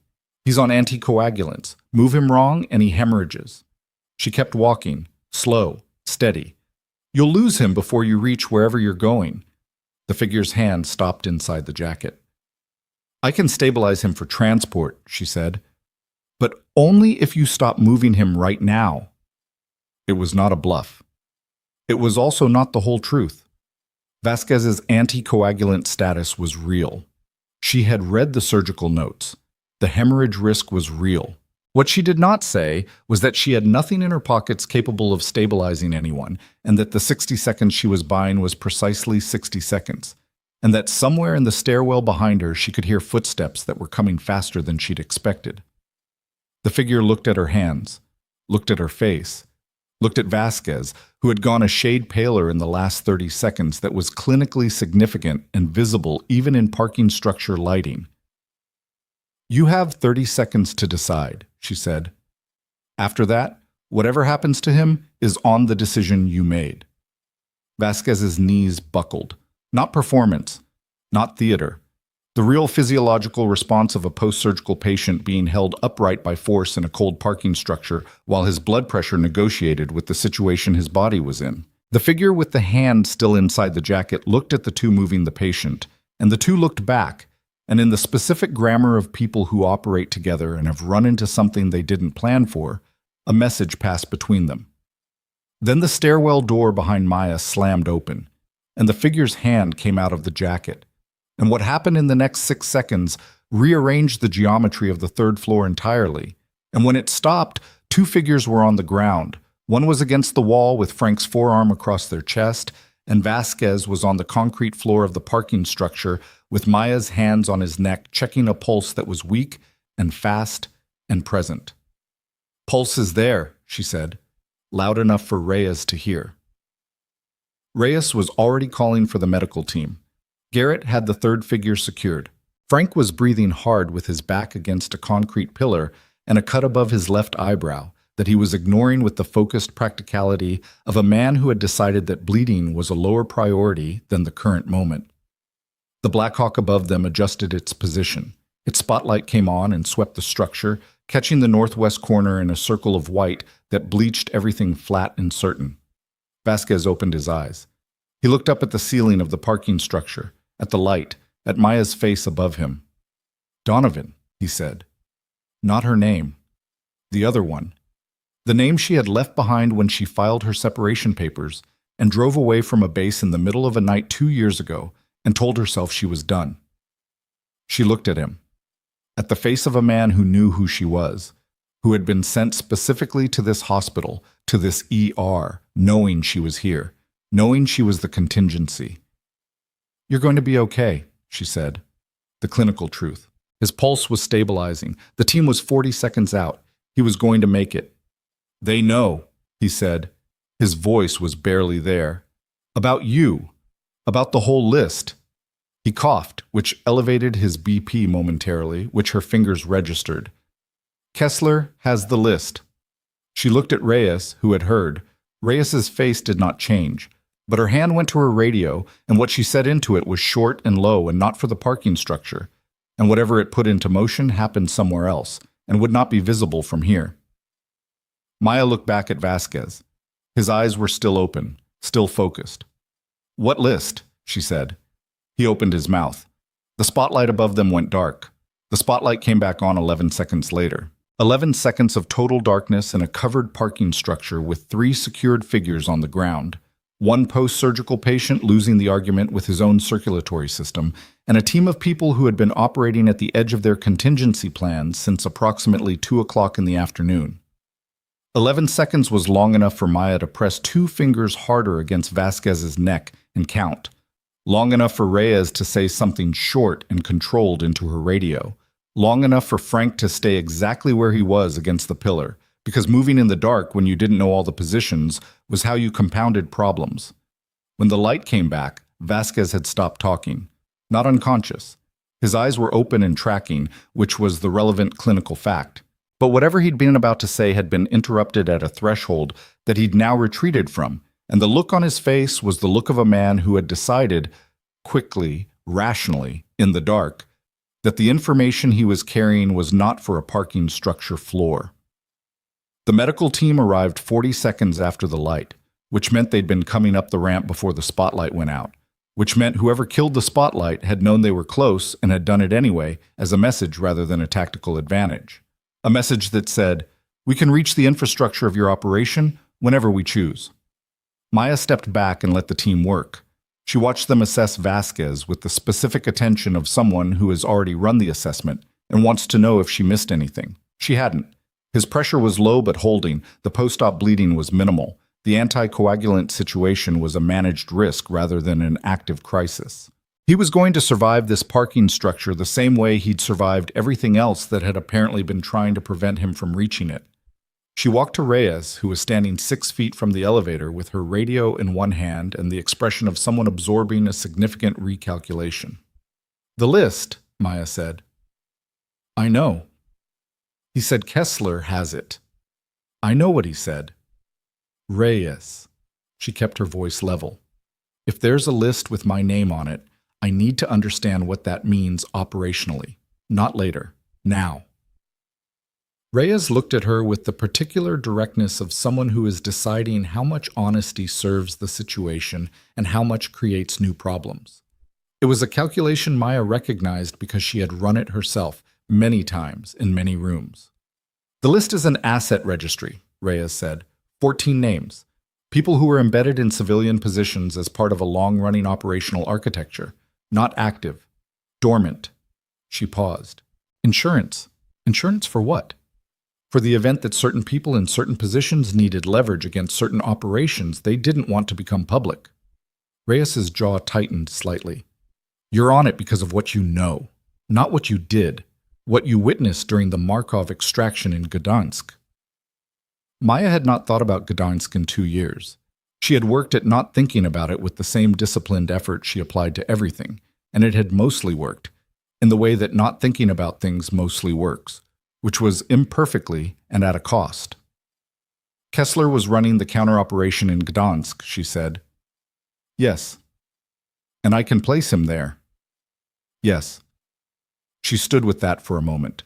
The parking structure around her continued its business. The team stabilizing Vasquez, Garrett processing the 3 secured figures, Frank watching the ramp access with the vigilance of someone who had not fully decided the situation was resolved. The Black Hawk above them idled. "So this wasn't about Vasquez," Maya said. "Vasquez was the mechanism, the extraction, the channel. All of it was designed to activate you, to get you to surface." Reyes looked at her directly. "We needed Kessler to believe you were reachable, that you'd come out of cover when the operation got complicated enough." Maya absorbed this with the stillness of someone receiving information that is clarifying and enraging in equal measure. She had been used as bait, not without her knowledge exactly. She had agreed, 6 years ago, to certain contingency arrangements that she'd signed in a room she'd never gone back to, but without the specific knowledge that tonight was one of those contingencies being exercised. "Where is Kessler now?" she said. "That's the question," Reyes said. And the way she said it meant, "We don't know," and that is a significant problem. So they moved Vasquez back into the hospital through the service entrance, which had been secured by 2 of Reyes's people after the first team had used it for their ingress, the operational irony of which nobody had time to appreciate. He went back to the post-op floor with a different room and a different access arrangement and 2 people outside the door who were not going to be distracted by anything short of structural failure. Maya went back to the ER. This was a choice that nobody told her to make, and nobody tried to stop her from making. It was the choice that made sense to her in the specific way that certain choices make sense, not because they were the safest or most strategically sound, but because they were correct given who she was and what she was doing here. And abandoning the ER in the middle of a shift because her personal situation had become complicated felt like a line she wasn't willing to cross even now. Deborah Stills looked at her when she came through the bay doors. Just looked. The kind of look that contained a significant number of questions that Deborah had decided with the tactical intelligence of a 23-year ER veteran not to ask. 3 active patients, Deborah said. Rollins' update from surgical came through. He's in recovery, stable. The stroke patient in neuro is responding to treatment. A pause. And Hale has been in the break room for 40 minutes. Is he okay? He's sitting very still and staring at the table. Deborah paused again. He hasn't yelled at anyone since about 2 p.m. Maya picked up her clipboard. I'll check in. You don't have to do that. I know. She went to the break room. Hale was where Deborah had described. At the corner table, coffee in front of him that had gone cold, jacket off for the first time she'd seen. The particular posture of a man who has been aggressively certain about something for a long time and has spent the last several hours processing the consequences of that certainty. He looked up when she came in. He did not say anything immediately, which was itself a departure. She poured herself coffee she didn't particularly want and sat down across from him because standing felt like it was positioning the conversation wrong. The patient in Bay 3, he said finally. Vasquez. Yes. If you hadn't flagged the wound pattern, I don't think it's useful to... If you hadn't, he said again, insisting on it, what would have happened? She looked at the table. The CT vibration would have shifted the fragment. Given the aortic proximity, you'd have had a catastrophic bleed on the imaging table, unsurvivable in that context without immediate surgical intervention that nobody would have been positioned to provide because nobody knew what they were dealing with. He was quiet. I knew what I was dealing with, she said, and I couldn't tell you why. I understand how that looked. It looked like a nurse overstepping, he said, and I handled it like that, and I was... He stopped. He was not a man who completed sentences that required him to be accountable for something. She could see him working on it. I was wrong. She drank some of the bad coffee. You were working with the information you had. I had information I chose not to take seriously because of who it came from. She didn't argue with that. It was accurate, and she had enough respect for accuracy to let it stand without softening it.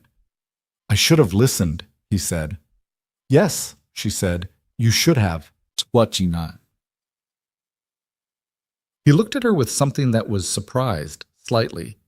He'd probably expected her to say it's okay, or it worked out, or one of the other social formulations people use to make accountability more comfortable. She wasn't going to do that. It wasn't okay. It had nearly not worked out, and making him comfortable with it seemed like the wrong lesson for everyone. She finished the coffee and stood. There are 3 active patients. He stood too, put his jacket back on. I know. They went back to the ER. At 7:14 p.m., Tyler Wren came back.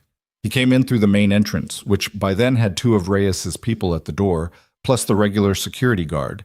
And he came in with his hands visible and his face in the expression of someone who had been sitting somewhere for several hours deciding to do something and had finally done it. He asked for Maya specifically. The security guard called Deborah. Deborah called Maya. She met him in the consultation room off the corridor, a different one from the room Reyes had been using, smaller, the kind used for difficult family conversations, with a box of tissues on the table that nobody ever wanted to need. Tyler sat across from her and looked at his hands. He was 26.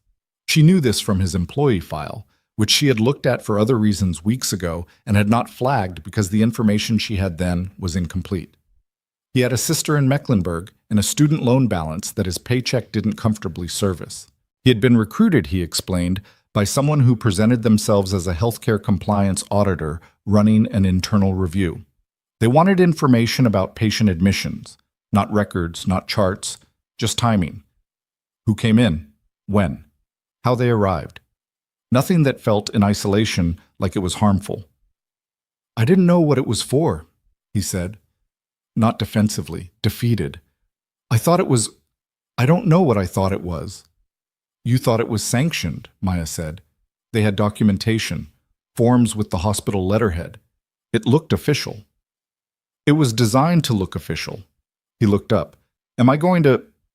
He stopped, started again. What happens now? She thought about Reyes, who was somewhere in this building and would need to talk to Tyler, and about what that conversation would look like and what Tyler's options were given the information he had and the information that had been extracted through him. You came back, she said. That matters. I didn't do anything. You came back voluntarily. That matters differently than what you did. She looked at him directly. There are people in this building who need to hear everything you know. Every conversation, every form, every name they gave you. All of it. He nodded. The nod of someone who has already made the decision and just needed the instruction. She went and got Reyes. What followed was not a comfortable hour. Maya was not in the room for it. Reyes and Garrett handled it, and they were good at it, which didn't mean Tyler emerged looking like someone who'd had a good hour. He emerged looking like someone who had done the right thing and had not been rewarded for it yet and understood that the reward, if it came, would take time. He sat in a chair near the nursing station with a cup of water and waited for whatever the next part was. Deborah, passing with a chart, paused and looked at him. She put a hand briefly on his shoulder and kept walking. It wasn't absolution. It was the kind of human acknowledgement that required nothing more than the recognition that someone was having a hard time. At 8:30 p.m., Reyes came to find Maya at the nursing station. Tyler's information places Kessler's logistics coordinator at a location in the warehouse district, she said. We have a team moving. The coordinator, not Kessler. For now. Kessler knows the operation failed. He'll move. He'll try. Reyes looked at her with an expression that had shifted slightly from the controlled professional assessment of earlier. Something more direct. He has a problem. Which is? The list. Reyes paused. Vasquez didn't just carry the extraction channel. He carried a copy of the list and a digital key to the evidence archive that documents how the list was compiled, who authorized it, who funded it. Another pause. That archive now exists in 3 places that Kessler doesn't control. Maya looked at her. You got the key from Vasquez. During the surgical extraction. The channel delivery was successful. That's what the operation was always for. Reyes said it without apology, which was the honest way to say it. Kessler's leverage is gone. The archive goes to 3 independent oversight bodies in the morning. Everyone on the list gets notified tonight through secure channels. What does that mean for the people on the list?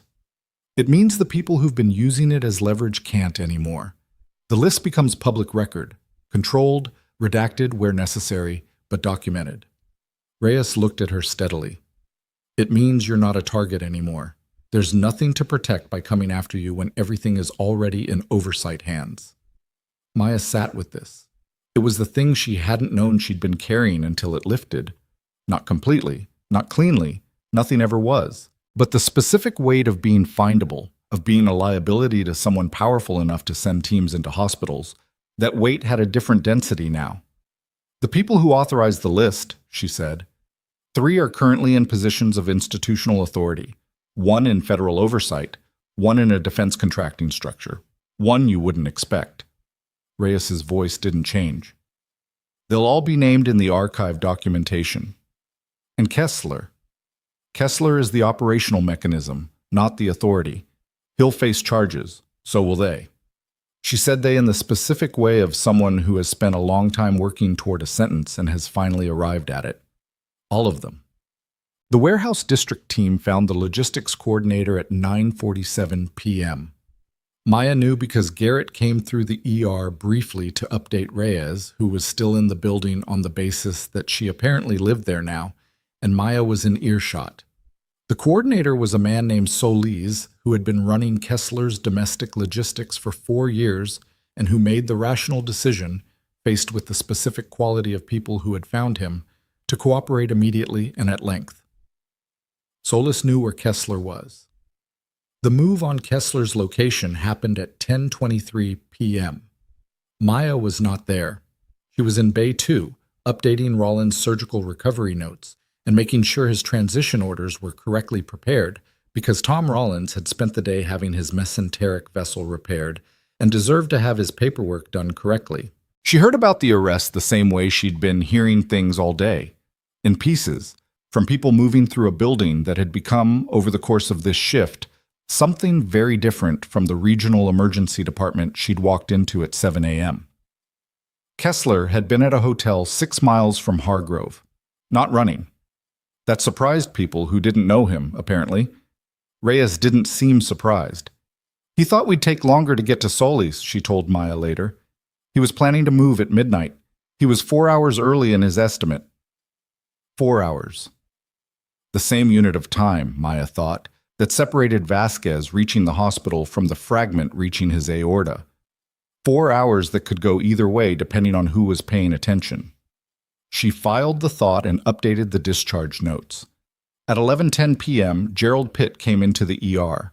He had changed his jacket, which was notable, and he had the expression of a man who had been on the phone for 3 hours with people above his institutional pay grade and had emerged from those conversations with a revised understanding of what had happened in his hospital today. He found Maya at the station with the particular directed walk of someone who has an agenda and is uncomfortable with it. "Calloway," he said. She looked up. "I've been apprised," he said. He stopped. Whatever he'd prepared wasn't doing what he'd intended it to do. "Of the situation. The full situation." "Okay. The review board is going to want a complete incident report, the fragment identification, the security breach, the parking structure." He stopped again. "What you did today. The medical calls, specifically. The ones that—" He gestured vaguely in the direction of outcomes. "I can file a full incident report," she said. "It'll take some time to coordinate with the external parties on what can be documented." "Yes, of course." He cleared his throat. "I also want to say, on behalf of the hospital, that your actions today were—" He trailed off in the manner of a man reaching for a word that the situation required and that his vocabulary of institutional language was not well equipped to provide. "Necessary," she offered. "Exceptional," he said, and he meant it even though the word came out like something he'd read rather than felt. He was not a man who had spent his career preparing for this conversation, and it showed, and that was fine. "We'll be reviewing our protocols based on today. Triage documentation, secondary assessment standards, pharmacy verification." He caught himself. "I understand some of those systems had gaps." "They did," she said. He nodded. He looked like he wanted to say more and didn't know what shape it should take. He settled for, "Thank you, Nurse Calloway," and left. She watched him go. Deborah appeared at her elbow with the quiet materialization she'd apparently mastered over 2 decades. "That's the most I've ever seen him sweat in a standing position." "He's trying," Maya said. "So he is." Deborah looked at her sidelong. "You going to stay? On the shift?" "I'm here until 7. "I meant here. At Hargrove." A pause. "Generally," Maya looked at the nursing station, at the monitors, the boards, the particular organized chaos of a functioning emergency department that had survived its own worst day with most of itself intact. At Deborah, who had 23 years and enough operational intelligence to have recognized something in Maya on day 1, and had been quietly, practically respectful of it ever since without requiring any explanation for why. "I think so," Maya said. "Yes." Deborah nodded once. "Good." And she picked up a chart and went back to work. Frank found her at 11:50 p.m. Not in the ER, outside it, at the ambulance bay, where she'd gone for 10 minutes of November air and the specific kind of silence that outdoor spaces provided even in a city that wasn't fully quiet.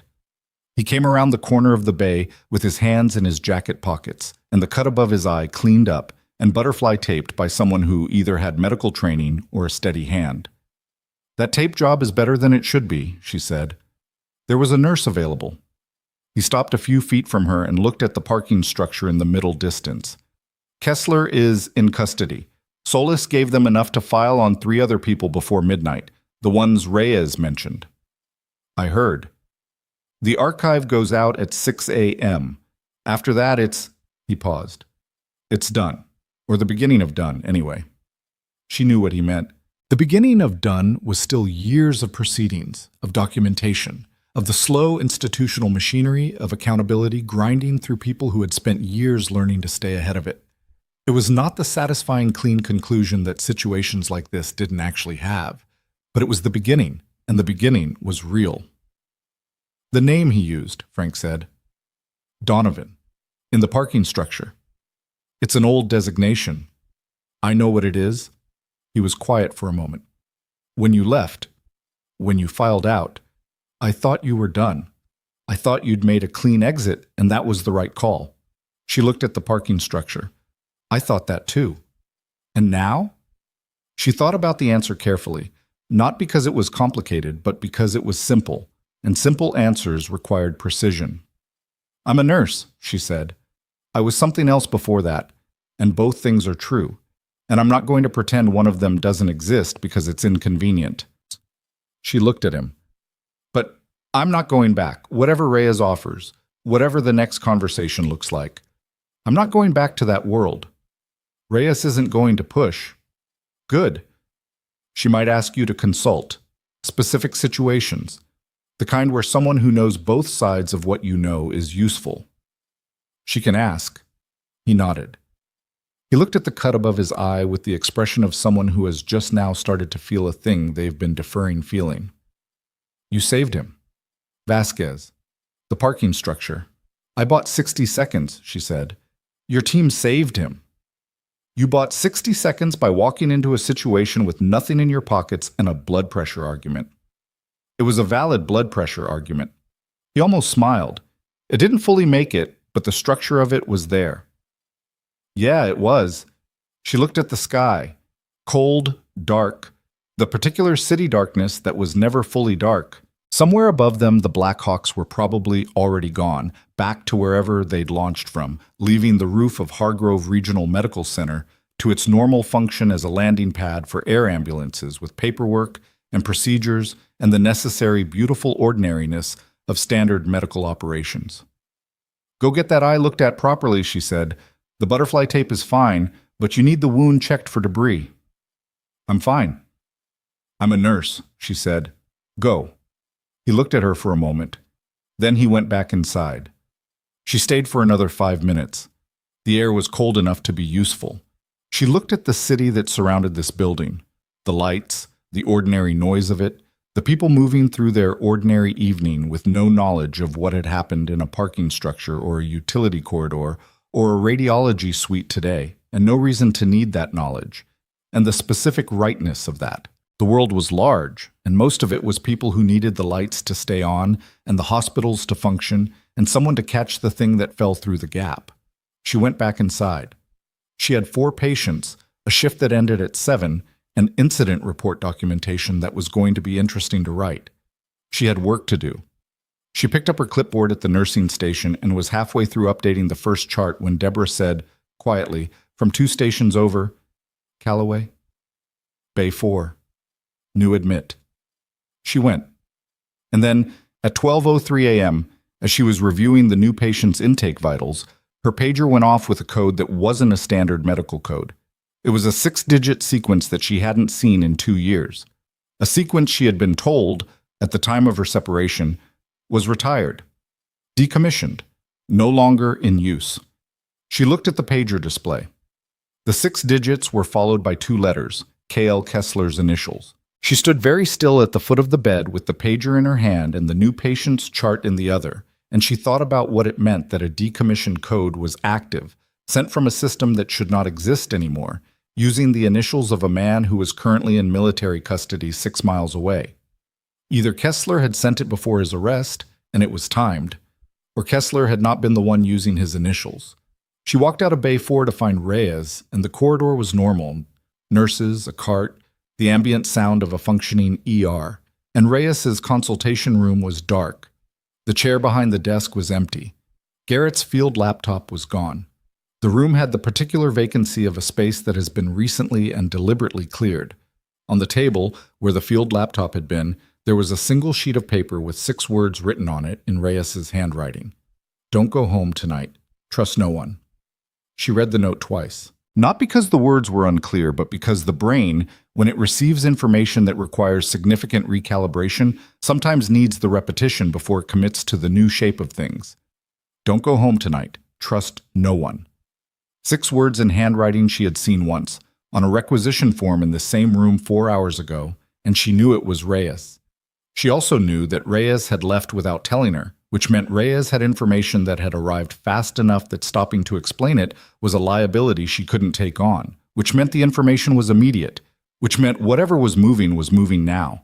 She folded the paper, put it in her breast pocket next to the notebook she kept there, and walked back to the nursing station.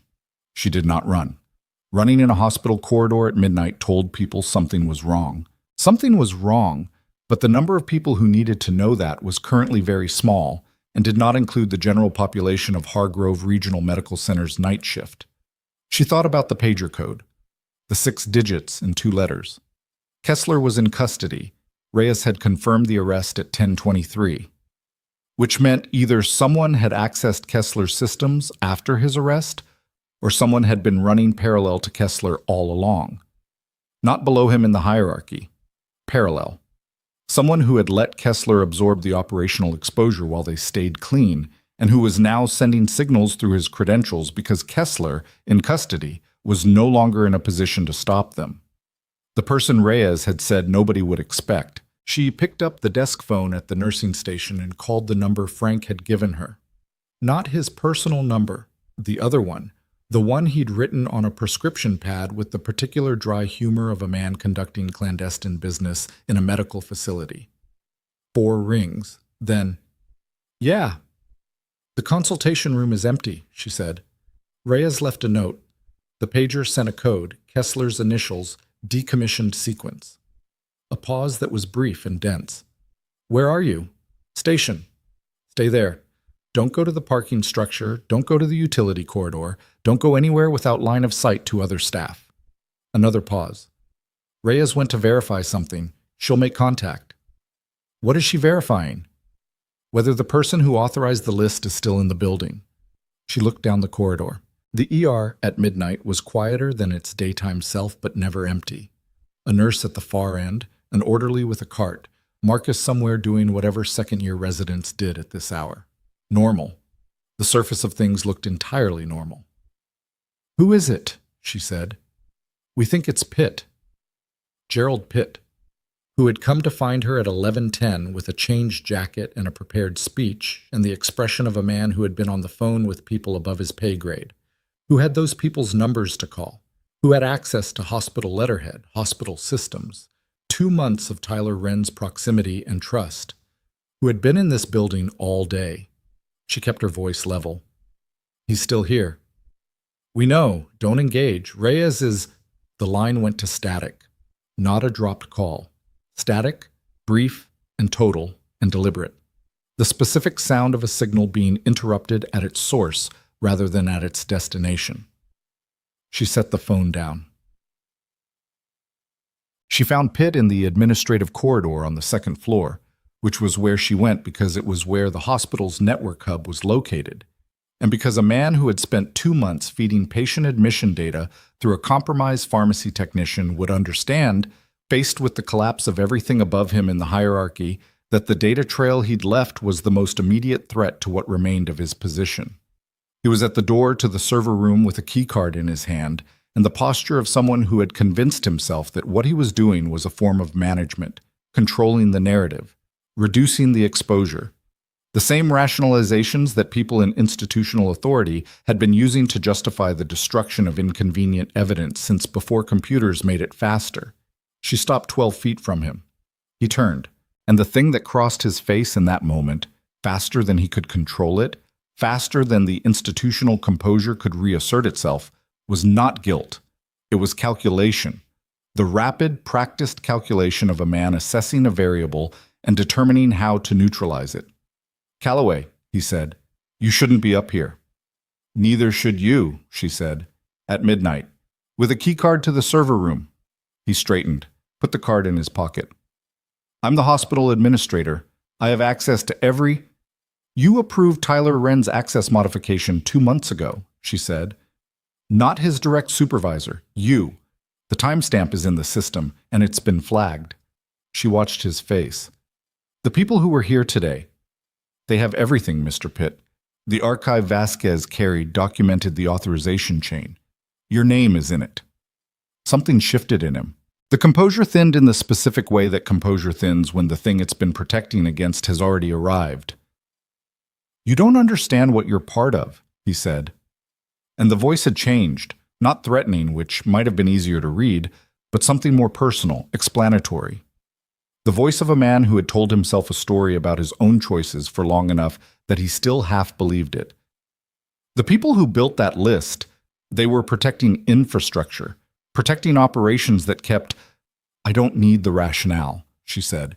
"It's not a rationale. It's, you used a 26-year-old pharmacy technician who trusted you," she said. "You put 14 people on a list that made them targets. You authorized an operational structure inside a civilian hospital." She looked at him. "I've heard the rationale. It's the same one every time. I'm not interested in it."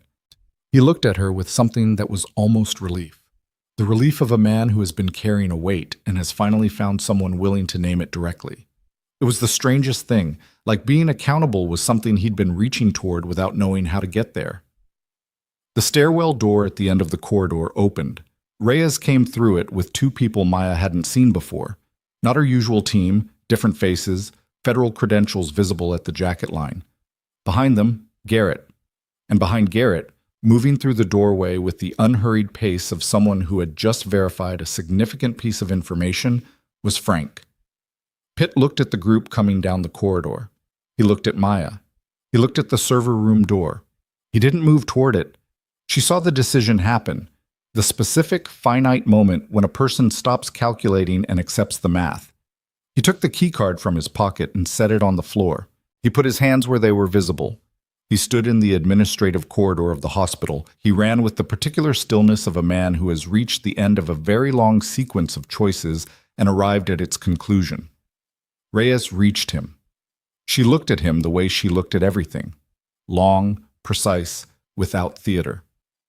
"Gerald Pitt," she said, "we have a federal warrant." He nodded. Once. He didn't speak. She handed off to the two people with the credentials, and they handled the rest of it with the practiced efficiency of people for whom this moment was procedural rather than dramatic, which was how justice usually arrived, not as lightning, but as paperwork. At 1:30 a.m., the federal team finished their preliminary processing in the administrative corridor and moved Pitt out through the main entrance. Maya watched from the second-floor window. Outside, there was a vehicle, plain and dark, and the night air, and the ordinary street beyond. And Pitt got into the vehicle, and the vehicle drove away, and the street looked the same as it had before. Reyes appeared at her shoulder. "You found him." "He found himself," Maya said. "He was going for the server room." "We'd already pulled the backup off-site," Reyes said. "He would have deleted a copy of something that no longer mattered." She paused. "He didn't know we'd moved fast enough." "That's the problem with people like him," Maya said. "They think they're the fastest thing in the room. They've been the fastest thing in every room they've ever been in. And then they run into a situation where the speed was happening somewhere they weren't watching." Reyes looked at her. "You knew it was him." "I didn't know. I had the pieces after you left." She looked at the empty street.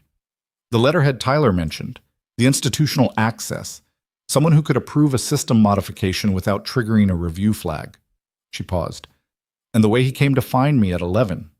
Nobody comes to thank you at 11 p.m. unless they're assessing how much you know. Most people wouldn't have made that read. Most people weren't paying attention to him all day," Maya said. "But I pay attention to things that other people decide aren't worth their time." Reyes was quiet for a moment. When she spoke, her voice had something in it that it hadn't carried before. Not warmth exactly, but the closest thing to it that someone in Reyes' position seemed to allow herself in professional contexts. "The consulting offer is real, specific situations, the kind where clinical knowledge and operational background overlap. You set the terms." "I'll think about it."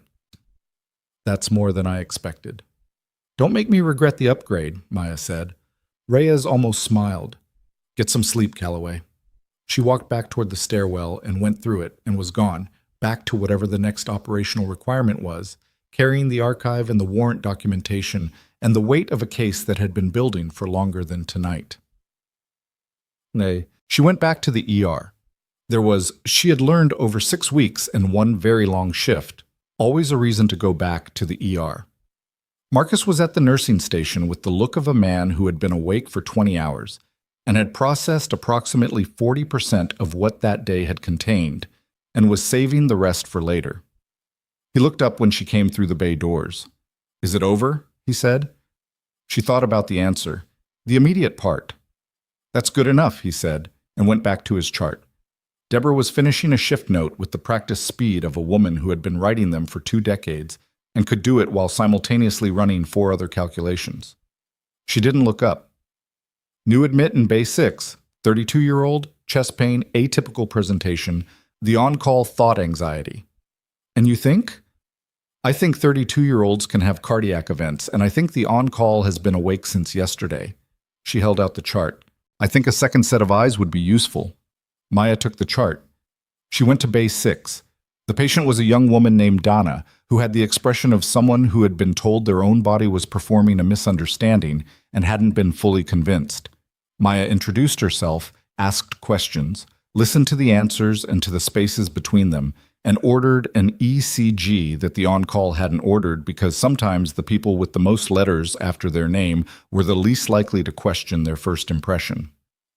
The ECG came back with a finding that was subtle enough to miss if you were tired and obvious enough to matter if you were paying attention.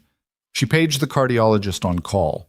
She stood with Dana while they waited and answered questions without performing calm. The real version of it, the one that comes from actually knowing what you're looking at and knowing the path forward and being willing to walk it. "Am I going to be okay?" Dana said. "We caught it early," Maya said. "That's what matters."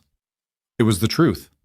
The cardiologist arrived, reviewed the ECG, and used the words "good catch" in the same unsentimental way Ewan had used them hours ago, and Maya filed it in the same place.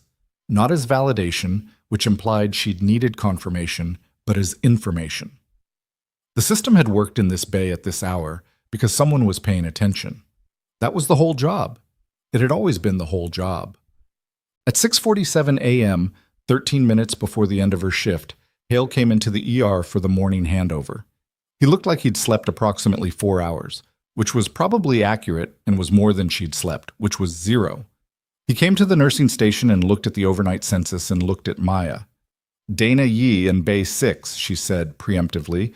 "Atypical STEMI equivalent. Cardiology is managing. She'll go to the cath lab at 7:30. He reviewed the chart. He was quiet for longer than a chart review required. "Who caught it?" he said. "I did." He set the chart down. He looked at the nursing station, at the bay doors, at the ceiling, the inventory of a man looking for the right arrangement of words and finding the available arrangements insufficient for the requirement. "I've been practicing medicine for 11 years, he said. "In 11 years, I have never been significantly wrong about a member of my team." She waited. "I was wrong about you on day 1, he said, "and I compounded it every day for 6 weeks. He looked at her directly. "I need you to know that I understand the difference between what I thought I was doing, maintaining standards, being rigorous, and what I was actually doing, which was deciding you didn't merit real attention because you were in a role I'd decided had a ceiling." It was the most honest thing she'd heard him say. It cost him something visible, which made it real. "You missed a mesenteric injury on a CT, she said. "It happens. The literature is clear about CT limitations for that presentation. That's not an excuse." "No, but it's also not the whole story of who you are as a physician." She looked at him evenly. "You ran a good trauma resuscitation on Rollins when it mattered. You adapted when you needed to. That counts." He absorbed this without the performance of gratitude, which was the correct response. Neither of them needed the sentiment. What they needed was the working relationship that came after, the one built on a more accurate foundation. "Good shift?" he said. The understatement was deliberate. She could see it. "Eventful," she said. He picked up his coffee and went to work. The archive went public at 6 a.m., as Reyes had said it would. Maya saw it on her phone in the break room while she